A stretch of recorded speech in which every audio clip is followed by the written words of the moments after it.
জাত ধর্মের কোনো ভেদাভেদ থাকবে না। ওই সকালের অপেক্ষাই করছি আমরা, বর্ণে বর্ণের কোনো লড়াই থাকবে না। ওই সকালের অপেক্ষাই করছি সন্দেশখালীর মা বোনেদের দিকে যারা খারাপ নজরে তাকিয়েছিল, আগামী দিনে বাংলার কোনো মা বোনেদের দিকে না তাকাতে পারে সেই সকাল আমরা গড়ে তুলব। যারা অন্যায় করলো তাদেরকে বাঘ বলে সম্বোধন করছে, যারা অন্যায় করলো তার কত সুগার আছে তাই নিয়ে মাননীয়ার চিন্তা হচ্ছে। যে বাচ্চাদের মিড ডে মিল থেকে চুরি করেছে, যারা গরিব মানুষের রেশন চুরি করলো, তার নাকি সুগার হয়ে গেছে, মাননীয় খুব চিন্তিত।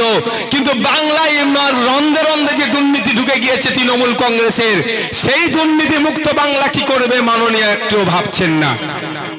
হয়তো তার ভাবার সময় নাই, কিন্তু আমাদেরকে ভাবতে হবে।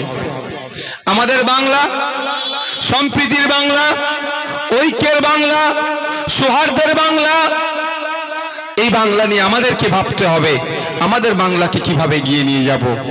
তাই বন্ধুগণ, দীর্ঘদিন ধরে আমরা বলে আসছি আমাদের রাজনৈতিক দলের প্রতিষ্ঠা লগ্ন থেকে যে আমাদের ক্ষমতা দখল বড় কথা স্বপ্ন নয়, সমাজ ব্যবস্থা পরিবর্তনটাই আমাদের স্বপ্ন। তাই আমরা আমাদের কাজে লেগে আছি, বিভিন্নভাবে বিভিন্ন সময়ে মানুষ কিভাবে উপকৃত হবে তার জন্য আমরা সদা চিন্তিত। মানুষ যেখানে অন্যায় হয়েছে, যেখানেই অনাচার হয়েছে, আইএসএফ সেখানেই পৌঁছেছে। আপনারা জানেন কদিন আগেই চোপড়াতে বিএসএফ একটা পরীক্ষা খনন করছিল, সেখানে মাটি চাপা পড়ে 4টে শিশুর প্রাণ গিয়েছে। সেটা নিয়ে তৃণমূল কংগ্রেস অনেক রাজনীতি করলো, কিন্তু খোঁজ নিয়ে দেখুন তার পরিবার এখনো হয়তো ক্ষতিপূরণ পায়নি।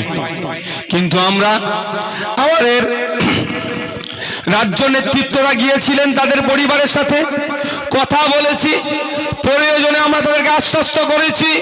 আমিও তাদের সাথে ফোনের মাধ্যমে, মোবাইলের মাধ্যমে কথা বলেছি যে প্রয়োজনে তাদের 4 জনের হয়ে আমরা কলকাতা হাইকোর্টের লড়াই করব, আইনি লড়াই করব তাদেরকে ন্যায় ইনসাফ পাইয়ে দেওয়ার জন্য।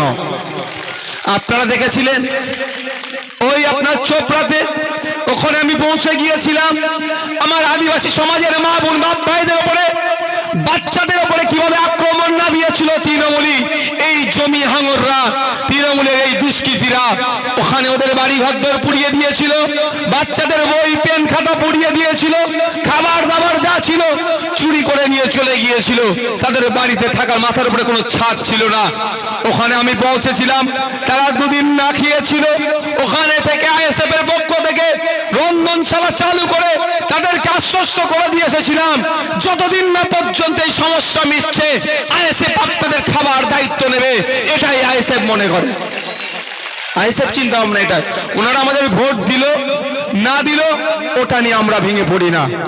আমাদের কাজ তারা অত্যাচারিত, তারা বঞ্চিত, তারা লাঞ্ছিত, তাদের পাশে থাকতে হবে। আজকে আপনারা জানেন রক্ত অর্পণ শিবির চলছে।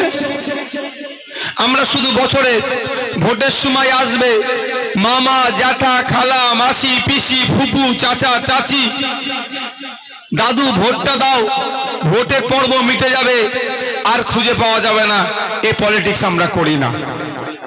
আমরা সারা বছর মানুষের পাশে থাকতে চাই। মানুষের চাওয়া পাওয়া অভাব অভিযোগগুলো বিধানসভার মধ্যে যেমন বলি, বিধানসভার বাইরেও আমাদের সামর্থ্য অনুযায়ী এই সমস্যা সমাধানের আমরা চেষ্টা করি। তার একটা অঙ্গ হিসাবে রক্ত অর্পণ শিবির আপনারা খোঁজ নিয়ে দেখতে পাবেন। সারা রাজ্যের অনেক রাজনৈতিক দল আছে, কারো আমি এখানে সমালোচনা করছি না, কিন্তু খোঁজ নিয়ে দেখা যাবে এত রাজনৈতিক দল থাকার পরেও ইন্ডিয়ান সেকুলার ফ্রন্ট সারা বছর যেভাবে রক্তদান শিবির করে, রক্ত অর্পণ শিবির করে মুমূর্ষু রোগীদের রক্তের যোগান দেয়, যারা শাসকে আছে, যারা বিরোধীতে আছে, আইএসএফ এর প্রধান বিরোধীতে যারা আছে, আইএসএফ এর ধারে কাছে তারা থাকতে পারে না। তারা কিভাবে ভোট নেয়, কিন্তু আমরা ভোট নেওয়ার জন্য করি না। তারা জানে ভোটের সময় আসবো, কেউ সিএ এর ভয় দেখাবে, ভয় দেখিয়ে ভোট নেবে, আর কেউ সিএ আটকাবো বলে তার নামে ভোট নেবে। কিন্তু আমরা বলি ভোটটা আমাদের কাছে বড় কথা নয়, আমাদের কাছে বড় কথা হচ্ছে মানুষ পরিষেবা পাচ্ছে কি পাচ্ছে না। সেই জন্য সারা রাজ্যে বিভিন্ন সময় বিভিন্ন জায়গাতে আমরা রক্ত অর্পণ শিবির করে থাকি। ভাই পিছন দিকে যারা আছে একটু বসে যান তো, তাহলে আপনাদের পেছনে যারা এখনো ভাইরা আসছে তারা তাদের দেখতে সুবিধা হবে। আর এই দিকে যারা আছেন আপনাদের অনুরোধ করবো এই দিকটা চলে আসুন, সেরে চলে আসুন। যারা ভলেন্টিয়ার্স ভাই আছে তারা মনে হচ্ছে বেশি গুলোচ্ছে। ভলেন্টিয়ার্স ভাই আমার মনে হয় বেশি গুলিয়ে ফেলছে, সমস্যাটা এখানে বেশি ভলেন্টিয়ার হয়ে গেছে আপনাদের, মানুষের থেকে বেশি ভলেন্টিয়ার আপনারা করে ফেলেছেন, সমস্যা এখানে। মায়েরা ওখানে বসার জায়গা আছে, বসতে পারেন, ভাইরা বসে যান ওখানটায়। পেছনে যারা আছে তাদের দেখতে অসুবিধা হচ্ছে, বসে যান।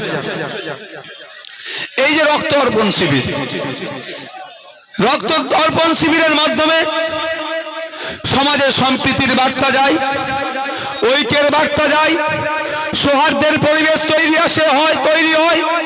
বিভিন্ন জাত ধর্ম বর্ণ নির্বিশেষে মানুষের যে সময় রক্তের প্রয়োজন হয় সেই রক্তের অর্পণের মাধ্যমে, শিবিরের মাধ্যমে আমরা কিছুটা হলেও তাদেরকে যোগান দিই। অপদার্থ কেন্দ্রের বিজেপি সরকার আর অপদার্থ রাজ্যের তৃণমূলের সরকার সম্পূর্ণরূপে ব্যর্থ হয়েছে, না দেশের নিরিখে না রাজ্যের নিরিখে।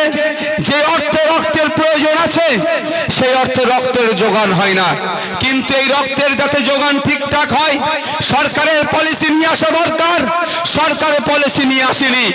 আমরা যারা বিরোধী দলে আছি, অনেক এনজিওর মাধ্যমে আমরা যারা রক্তের ক্রাইসিস, রক্তের ঘাটতি মেটানোর চেষ্টা করি, অপদার্থ রাজ্য সরকার